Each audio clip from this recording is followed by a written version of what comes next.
అయితే తదుపరి రాశి మకర రాశి. ఈ రాశి వారికి చంద్రుడు 8వ స్థానంలోను, శని భగవానుడు లగ్నంలోను సంచారం చేస్తున్నారు.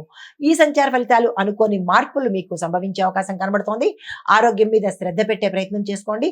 రహస్య విషయాలు బయటపడే అవకాశం కనబడుతోంది. ఆర్థిక విషయాల్లో చాలా జాగ్రత్తలు పాటించుకోండి. కుటుంబ పరంగా చూసినట్టయితే కనుక చాలా సంతోషంగా ఉండబోతోంది. ఏదో మంచి మంచి అంటే డెవలప్మెంట్ అన్ని రకాలుగా శుభకార్యాల కోసం కావచ్చు, ఆకస్మిక ధనప్రాప్తి కావచ్చు, మీరున్న స్థానము పెరిగే విషయంలో కావచ్చు, మంచి ఫలితాలు పొందే అవకాశం ఉంది.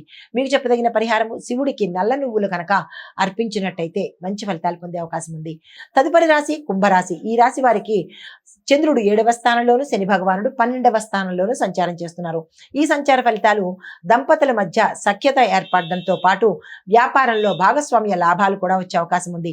కొత్త ఒప్పందాలు కుదురుతాయి. కుటుంబంలో ఆనందకరమైన వాతావరణం ఉండబోతోంది. ఉద్యోగంలో మీకు స్థాన చలనాలతో పాటు ప్యాకేజీ పెరగడము, స్థిరమైన అంటే ఇన్నాళ్ళు టెంపరీగా చేసి ఉన్న వాళ్ళకి స్థిరత్వం ఏర్పడే అవకాశం కనబడుతోంది.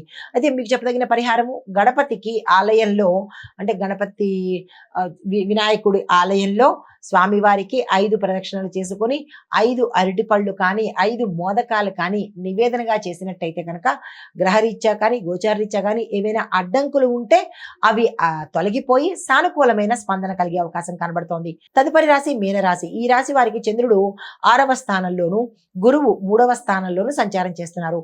ఈ సంచార ఫలితాలు శత్రువుల మీద విజయం సాధిస్తారు. దీంతో పాటు ఆరోగ్యం మెరుగుపడ్డము, ఉద్యోగంలో విజయాలు, న్యాయపరమైన విషయాలు మీకు అనుకూలంగా తీర్పు రావడము, వ్యాపారంలో లాభాలు వచ్చే అవకాశం కనబడుతోంది.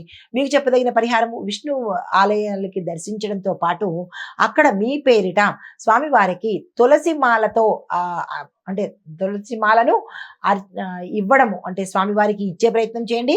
అనుకూలంగా ఉంటే కనుక ఆ తులసి దళాలతో స్వామివారికి మీ పేరిట అర్చన చేయించుకోవడం కానీ ఈ రెండిట్లో ఏది చేసినా సానుకూలమైన ఫలితాలే పొందుతారు. ఇది మేషాది ద్వాదశ రాశి వారికి చెప్పదగిన గోచారరీత్యా ఫలితాలు, పరిహారాలు, సూచనలు. నమస్తే.